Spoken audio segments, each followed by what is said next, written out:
Good morning. 413 kilometre দূরত্ব পার হতে আমাদের কিন্তু 24 ঘন্টারও বেশি সময় লাগলো। কেন লাগলো সেই ভিডিও আমাদের আগের পর্বে আছে।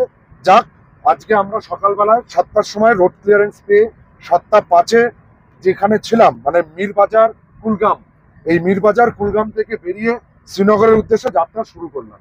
রাস্তার ভিউ বেশ ভালো, রাত্রে বৃষ্টি হলেও এখন ওয়েদার ক্লিয়ার আছে। এখন বাবা বরফানির নাম নিয়ে মানে অমরনাথজির নাম নিয়ে শুরু করলাম, যেন রেস্ট অফ দ্য ট্রিপ আর কোনো সমস্যার সম্মুখীন আমরা না হই।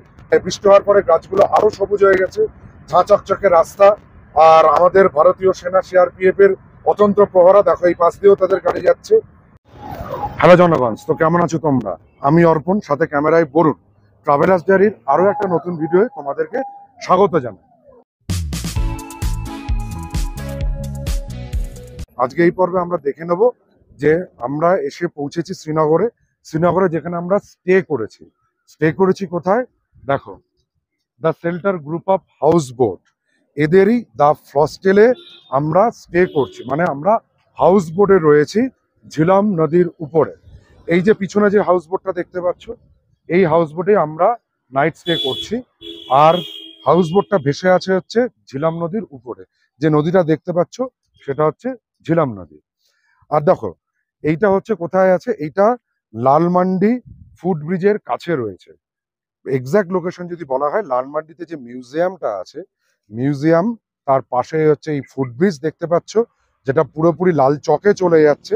এই ফুট ব্রিজের পাশেই রয়েছে the shelter group of house boat.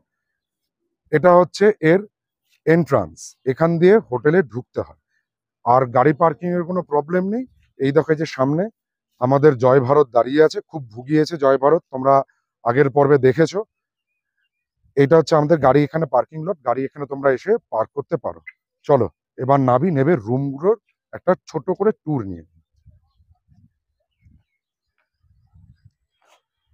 প্রথমে এখান থেকে নামিয়ে আসতে হবে সিঁড়ি দিয়ে। দেখো এই জায়গাটা বেশ সুন্দরভাবে একটা গার্ডেনিং এর মতন করা আছে, টপ টপ দিয়ে ফুল টুল দেওয়া আছে, এটা সাজানো গোছানো পরিবেশ রয়েছে। যেহেতু হাউস বোট আর 5টা হোটেলের মতন নয়, সেহেতু এখানে বেশ কিছু নিয়ম ফলো করতে হয়। নিয়মের মধ্যে দেখো এখান দিয়ে ঢোকার পর এই যে জায়গাটা আছে, এখানে কিন্তু ফার্স্টে আমাদের পরকাল মানে হচ্ছে চটি, চপ্পল, বুট খুলতে হবে।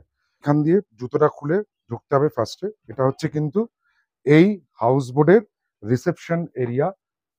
এখানটাতে তোমাদের বুকিং ফর্মালিটিস সমস্ত কিছু করতে হবে। দেখো ডাইনিং স্পেস থেকে চলে আসার পর একটা ছোট্ট করিডোর মতন পড়বে, সেই করিডোরের থেকেই দেখতে পারবে ঝিলাম নদীর এক অপরূপ দৃশ্য। মানে খুব সুন্দর, মানে ঝিলাম নদীটা এখানে খুব ভালোভাবেই দেখা যায়। আর আদার্স হাউস বোট গুলো চোখে পড়ছে, এই সমস্ত হাউস বোট গুলো কিন্তু এই ঝিলাম নদীতেই রয়েছে। আর যেটা হচ্ছে ওই যে বললাম করিডোর, করিডোর দিয়ে চলে এসেই রুমগুলো পড়ছে। এখানে পরপর 4টে রুম আছে, 3টে রুম আছে, 3টে রুমেই কিন্তু ট্রিপল অকুপাইড, মানে 3জন অ্যাডাল্ট থাকতে পারে। চলে এসো। আমাদের জন্য অ্যালোটেড রুম হচ্ছে 301 আর 302। আমি, বরুণ আর রাহুল আছি এই রুমটাতে, মানে 301-এ। বাপন, পাপ্পু আর রিজু আছে 302-এ। রুমে ঢুকেই কিন্তু প্রথমে চোখে পড়বে দুটো বেড, একটা সিঙ্গেল বেড আর একটা হচ্ছে king size double bed. Double বেডটা কিন্তু পুরোপুরি কাঠের তৈরি। নকশাগুলো দেখো, সুন্দরভাবে কিন্তু কাঠের কারুকার্য করা একটা সুন্দর খাট। এখানে অনায়াসেই কিন্তু 2জন কেন, মা বাবা একটা বাচ্চা শুতে পারে, আর একজন অ্যাডাল্ট এখানেও শুতে পারে। রুমের ডেকোরেশন বা ফেসিলিটিস গুলো যদি মধ্যে বলা হয়, দেখো এভরিথিং তুমি আদার্স যে হোটেলগুলো যেরকম পাবে সেরকমই তুমি পাচ্ছ। এখান থেকে দেখো লাইট টাইট সাফিসিয়েন্ট কোয়ান্টিটিতে লাইট রয়েছে। এছাড়া ইলেকট্রিক্যাল যেগুলো থাকে, যে চার্জিং সকেট বা হচ্ছে সুইচ, সব রয়েছে, এগুলো প্রোভাইড রয়েছে। এছাড়া রুমে দেখো যেটা আছে সেটা হচ্ছে একটা জানলাও আছে। এই যেখানে রুমের যে জানলাটা খুললেও কিন্তু ঝিলাম নদীকে এই পাশ থেকেও ঝিলাম নদী দেখতে পাওয়া যায়। দেখো পাশে কিন্তু ঝিলাম নদী রয়েছে। আর আলো বাতাস নিয়ে কোনো কমপ্লেন নেই বস, যথেষ্ট বড় জানলা রয়েছে, সুন্দরভাবে দেখতে পাচ্ছ রোদ ঢুকছে, যথেষ্ট এয়ারি ঘর এটা রয়েছে। এটা হচ্ছে কিন্তু হাউস বোটের ডিলাক্স রুম যেগুলো আমরা নিয়েছি। আর এর মধ্যে দেখো টিভি রয়েছে, টিভি এখানে প্রোভাইড করা হয়েছে। এছাড়া এখানে একটা ঘরে ছোট্ট সুন্দর কাঠের কারুকার্য করা সেন্টার টেবিলও রয়েছে। আর যেটা থেকেই থাকে, কাশ্মীরে এসছো একটু তো সাজুগুজু করতে হবে, ছেলে হও বা মেয়ে হও। সেই জন্য দেখো সুন্দরভাবে কিন্তু একটা প্রমাণ সাইজের ড্রেসিং টেবিল রয়েছে উইথ ড্রয়ার। সবগুলোই কিন্তু কাঠের তৈরি এবং কাঠের কারুকার্য করা। এখানে সাজুগুজু করার জন্য ছোট্ট একটা টুল দেয়া আছে। এই টুলে বসে তোমরা সাজুগুজু করতে পারবে।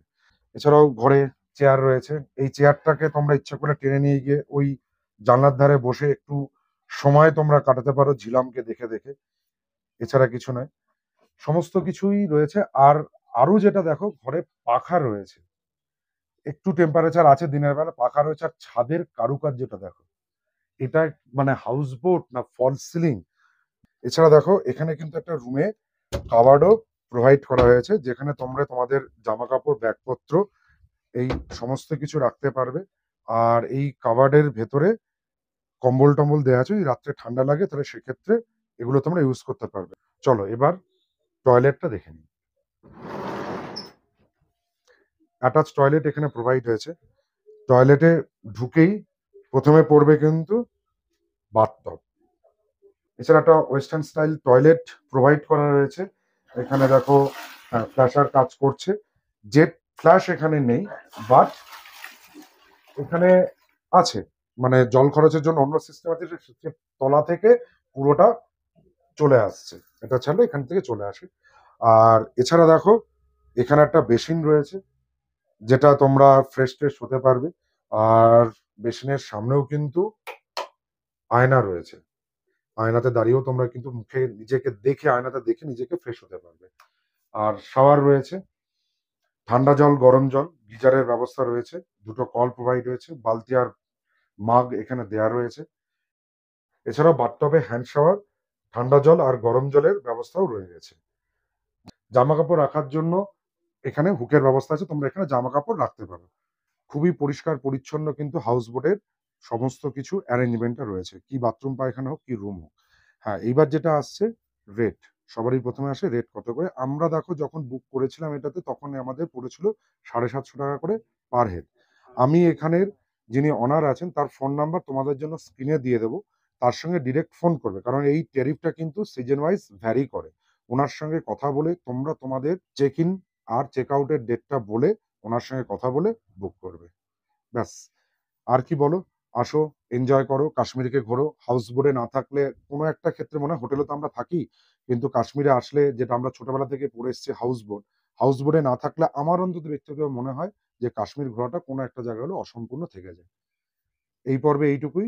ভিডিওটি যদি ভালো লাগে তাহলে আমাদের চ্যানেল ট্রাভেলার্স ডায়েরিকে সাবস্ক্রাইব করো, পাশে থাকা বেল আইকনটিকে প্রেস করো, সবার আগে নোটিফিকেশন পাওয়ার জন্য লাইক করো, শেয়ার করো, কমেন্ট করো।